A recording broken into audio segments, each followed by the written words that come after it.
Davos ya no es una cumbre. Hoy el presidente Donald Trump llegó a Suiza con un mensaje claro: el viejo orden mundial ha muerto. Trump anunció la creación del Consejo de la Paz, un organismo propio para sustituir a la ONU y tomar decisiones sin el permiso de nadie. Acompañado de sus secretarios más duros, Trump se tomó 45 minutos para decirle al mundo que las reglas han cambiado. Ya no se trata de cooperar, se trata de quién manda. La ruptura entre los aliados de la OTAN es un hecho. La Unión Europea ha puesto sobre la mesa un plan de represalias masivas, aranceles de 93 millones de euros contra productos de los Estados Unidos. Bruselas ya no descarta activar el instrumento de anticoerción, una medida de guerra comercial nunca antes usada, para responder a lo que los diplomáticos europeos califican como métodos mafiosos de Donald Trump. El detonante es el ultimátum de la Casa Blanca. O Dinamarca entrega Groenlandia, o a partir del 1 de febrero Alemania y Francia y sus aliados enfrentarán aranceles del 10%, que podrían escalar al 25% en junio.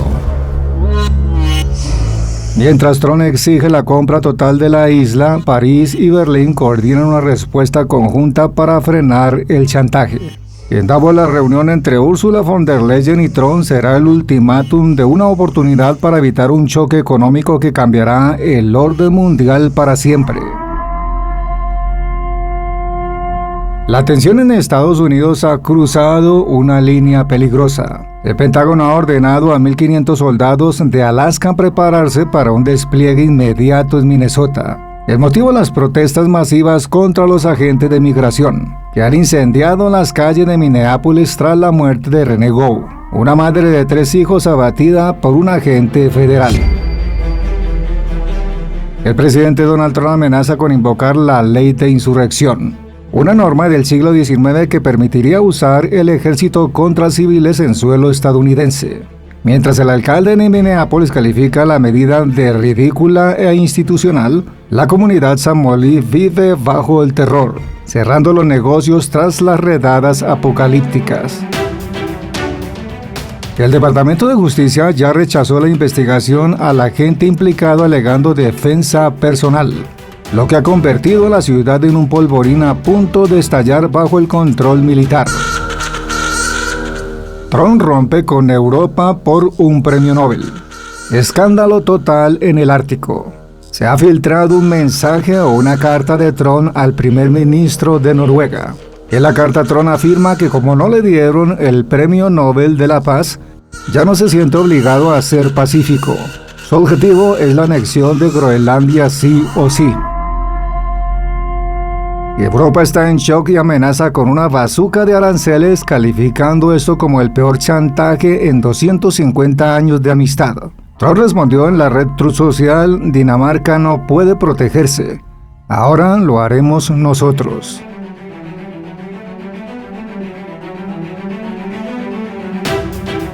El mundo que conocías acabó hoy. Mientras Cuba entierra a sus muertos y Venezuela entrega su petróleo a Washington, Rusia celebra la ambición de Trump. El portavoz de Putin asegura que el presidente de los Estados Unidos hará historia si logra anexar Groenlandia. Estamos ante el fin de la era de los 90 y el inicio de un dominio absoluto. De México e Irán el mensaje es el mismo. Estados Unidos ya no negocia, Estados Unidos ejecuta.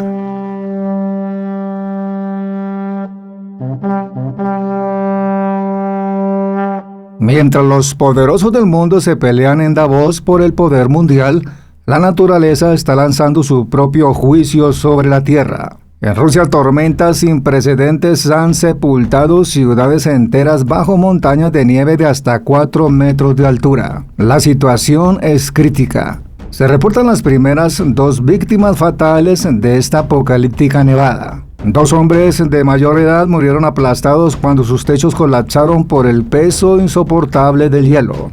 En regiones como Kamchatka, la vida se detuvo por completo. Los residentes tienen que excavar túneles de nieve para poder salir de sus propias casas. Las escuelas están cerradas y el transporte aéreo y terrestre ha colapsado. Es un escenario de supervivencia apocalíptica donde el paisaje se ha vuelto una trampa mortal. Rusia enfrenta hoy uno de los inviernos más oscuros de su historia, en un contraste brutal entre el juego de niños en Moscú y la emergencia total que tiene al país paralizado. Mientras tanto, Chile se encuentra bajo el fuego. El sur de Chile enfrenta un infierno apocalíptico. El último balance confirma 19 fallecidos, 325 casas destruidas y más de 24.000 hectáreas calcinadas. Las regiones de Biobío y Ñuble están bajo catástrofe y toque de queda, mientras los bomberos luchan contra los focos que no dan tregua. Pero en medio del desastre ocurre un hecho histórico. Gabriel Boric y el presidente electo Antonio Kast se reunieron hoy en La Moneda. Han sellado un pacto de unidad para que la reconstrucción sea una sola política de Estado. Kast ya exige activar la ayuda internacional para frenar el avance de las llamas. Chile se quema, pero sus líderes han decidido enfrentar las cenizas con una sola voz. Mientras tanto, al otro lado del mundo, Benjamín Netanyahu ha lanzado la advertencia definitiva. Si Teherán comete el error de atacar, Israel responderá con una fuerza que el régimen persa jamás ha conocido. Un mensaje que resuena a nivel global. El primer ministro aseguró que tras su respuesta, Irán dejará de existir tal como la conocemos. Netanyahu también aprovechó para golpear la moral del régimen, apoyando abiertamente las protestas que ya dejan miles de casos fatales en las calles iraníes. Nos asombra la lucha por la libertad, afirmó mientras cuestionaba la hipocresía de quienes lo llaman dictador desde un país que masacra a su propia población. Lo cierto es que la tensión es total, y el choque entre estos dos enemigos históricos parece haber llegado a un punto apocalíptico.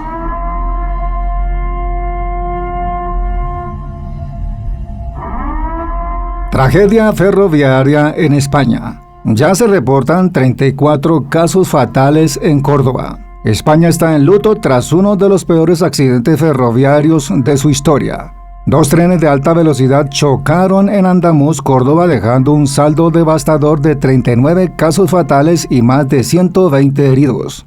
El desastre ocurrió cuando un tren en plena recta descarriló invadiendo la vía contraria, siendo embestido a una velocidad de 200 kilómetros por hora. El dolor se siente con fuerza en localidades como Punta Umbría, donde se ha confirmado la muerte de casi una familia entera. Padre, madre, hijo y sobrino han fallecido, dejando una niña de solo 6 años como única superviviente. Mientras el Ministerio de Transporte califica el accidente como difícil de explicar, las investigaciones se centran en un posible fallo técnico. España se detiene hoy ante el silencio de las víctimas y la angustia de quienes buscan sus desaparecidos. Ahora el mundo parece estar al borde del apocalipsis. Y el cambio climático sigue aumentando en 2026. Esto apenas acaba de empezar.